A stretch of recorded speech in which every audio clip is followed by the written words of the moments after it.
L'exposition Une fleur, deux mondes de Ur-Hua Cho-je-Wang, reconnu comme artiste de dimension internationale par l'Académie des Arts de New York, a été inaugurée aux Halles des Maréchaux du Musée des Arts décoratifs de Paris, dans l'enceinte du Palais du Louvre, le 10 octobre. L'exposition a été conçue par Aude de Queyros, artiste et critique d'art. Le vernissage a attiré de très nombreux amateurs et spécialistes du milieu de l'art, dont M. Faure, président de l'Académie internationale de peinture à l'encre, M. Bellec, conservateur au musée Cernucci, Mme Carrard, directrice de l'École supérieure d'enseignement de l'art EAC, Mme Baldi, direction des éditions du Centre Georges Pompidou, M. Layet, créateur de la revue ORBS, M. Giard, président du syndicat de gémologie, membre de l'Académie des sciences d'outre-mer, ainsi que des journalistes du Figaro et TV5 Monde. Les invités s'avouèrent admiratifs en découvrant cette exposition. Ils dirent apprécier les œuvres dont le naturel les surprit, en ajoutant que c'est un vrai plaisir des yeux. Une fleur, deux mondes.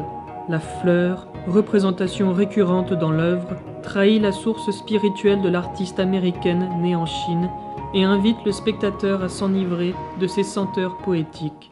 Deux mondes, l'un botanique, presque matériel, et l'autre symbolique, mais également un monde dédoublé au croisement des cultures orientales et occidentales. Par cet univers fleuri, Ur-Hua démontre sa maîtrise des techniques traditionnelles, y ajoutant une sensibilité étonnamment moderne. La fleur, en s'ouvrant, donne accès à son imaginaire, voire à son âme, offrant un univers serein dont nos vies pressées nous privent. La pensée bouddhiste sous-tend ce merveilleux travail, invitation au partage et au dialogue. Le recours à la peinture traditionnelle à l'encre pour ses créations contemporaines permet de lier des époques et des dimensions fondamentalement différentes. Cette invitation au partage et au dialogue est clairement la volonté de l'artiste installé à Los Angeles et qui a choisi de revenir dans le Vieux Monde, Paris, pour cette exposition. Sous le pinceau de l'artiste, le lotus se révèle flamboyant comme le feu et léger comme l'eau pure. La montagne dévoile à la fois sa majesté et sa douceur qui, toutes deux mêlées, touchent notre sensibilité. Réel ou imaginaire, le monde de Ur-Hua est un monde éthéré, dont Stephen Farzin, académicien du Royal College of Art de Londres, écrivit un jour qu'à partir d'une conception orientale de la peinture, l'artiste avait très vite compris l'essence de la vision occidentale.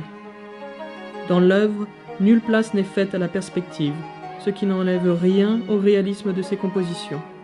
Comme l'écrit Aude de Queyros, la peinture à l'encre n'est pas seulement un savoir-faire, elle est aussi un savoir-être. La voix de Ur-Hua est intemporelle. Elle s'exprime en trois mots, un unique trait de pinceau, jaillit du cœur, il est souffle de vie, il accomplit l'œuvre.